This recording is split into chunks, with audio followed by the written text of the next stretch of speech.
You're on the air. Hey, this is the Batman here. How you guys doing? Hey, I'm doing fine. How are you? Batman. How you doing, buddy? Good. What's up, brother? Lord bless Hey, you. I got a question for you guys regarding, I know you just mentioned Jizyah. I Jizyah. keep hearing from Muslims that Jizyah is actually less than zakat. No. I think there's no reading someplace that Jizyah was taxed on everything. You know, when you bought, you sold, you made, you imported, where zakat is just an annual charity that people give. That's right, yeah. Any comments on that? Yeah, jizya was variable. It would depend on how much people could pay. It would depend, you know, if someone was extremely poor, Muslims wouldn't always take the jizya from them. But it was variable. We find in Muslim sources, even in Al-Bukhari, when Muhammad conquered the Jews and they requested the right to you know, continue and be in Arabia and not be killed, he billed them half. He billed them half of what they were farming. So if you're comparing that to zakat, which is 1/40th, half is very different. And what we find is that Muslims would go to a land when they would conquer. They would be able to sit down and say, all right, here's what we can extract from these people without them revolting or something like that, or without them fleeing the country. By the way, Muhammad commanded his followers to be careful about how he treats the dhimma, because these are your livelihood. Muhammad told his followers in Bukhari, be careful about how you treat these people, because this is the source of income for your future children, for the future generations of Muslims. So in Islam, it's finding the appropriate balance. If for instance, you conquer a group of Jews and you realize, hey, I can take half of what these people are producing, and they're going to be happy that I'm not slaughtering them, then you take half. If it's less or more, you adapt based on what people can produce. But to just give this blanket statement, no, it's less than you'd pay for your zakat, that's absolute nonsense. This is a Western myth that Muslim leaders have told to their followers so that they can answer objections. It's absolute nonsense. And basically almost everything Muslims tell you about Islam, as far as its teachings towards unbelievers, almost everything you hear in the West is absolute nonsense based on what we find in the Muslim sources. Yeah, by the grace of the Lord Jesus, I just want to add a couple more comments to what Brother David just said. The purpose in giving zakat, the reason in giving zakat is different from the purpose and the reason behind giving jizya. When a Muslim gives zakat, it's out of love and devotion to Allah and His Messenger. In other words, zakat is enjoined on the Muslim as a test of his faithfulness or lack thereof. If he truly loves Allah and His Messenger, he will give zakat, because again, a Muslim must prove his faith by his deeds, right? You can't just have a said faith. You have to have a faith that's put into practice. However, the reason for giving jizya is stated in the Quran itself. Read chapter 9, verse 29.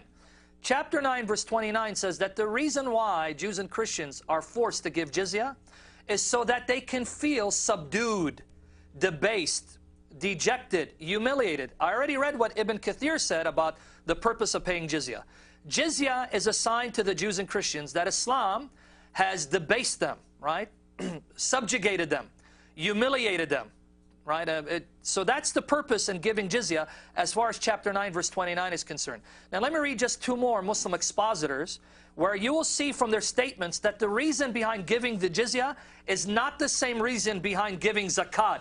A Muslim does not give zakat as a sign that a Muslim has been debased, humiliated, degraded, right, disgraced.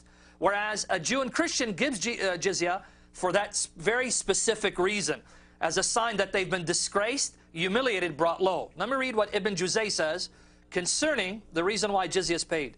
Ibn Juzay, in his exposition of chapter 9, verse 29, until they pay the jizya, scholars agree about accepting jizya from the Jews and Christians. The Magians, Zoroastrians have been added to them, going by the words of the Prophet. Treat them as the people of the book. There's a disagreement about accepting it from idolaters and Sabians. Now, let me continue to the part what's relevant. With their own hands. This has two interpretations. One is that the dhimmi pays it with his own hand and does not send anyone with it nor postpone it, as it is said, from hand to hand. The second meaning is submission and obedience. As you say, he gave his hand to so-and-so, an expression meaning he surrendered to so-and-so, state of abasement, i.e. they are humbled. You see? Here's a scholar agreeing with Ibn Kathir that the purpose in giving jizya is a sign that the Jews and Christians have been humbled, debased, a state of abasement.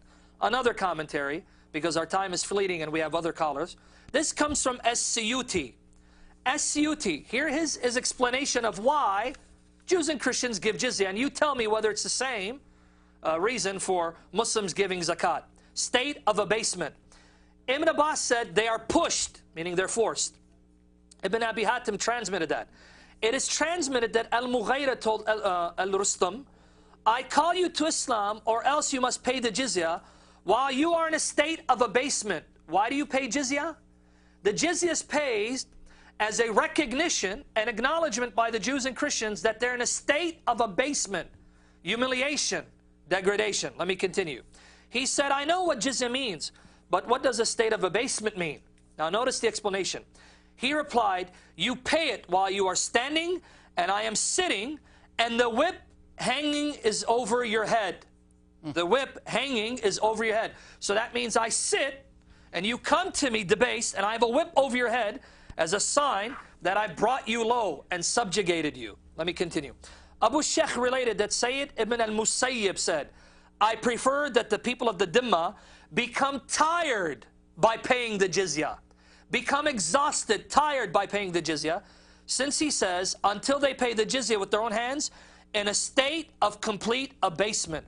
It is used as a proof by those who say that it is taken in a humiliating way. Are you following with me, brother? It is taken in a humiliating way, and so the taker sits, and the dhimmi stands with his head bowed and his back bent. The jizya is placed in the balance, and the taker seizes his beard and hits his chin. Does that sound like Jews and Christians are paying jizya for the same reasons that Muslims are paying zakat? You there, brother? No, definitely not. Yeah, no, definitely not. So I hope that answered it. And brother, let me just give you a source for something I said. Sahih al-Bukhari, number 2338.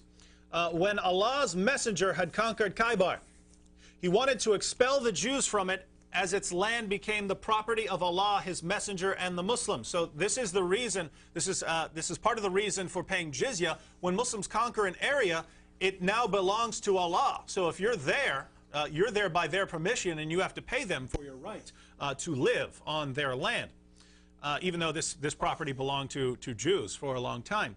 Well, that's a good deal. Check it out. Yeah. Allah's messenger intended to expel the Jews, but they requested him to let him stay there on the condition that they would do the labor and get half the fruits. So they're going to do all the work, but Muhammad is going to get half of what they produce on their land.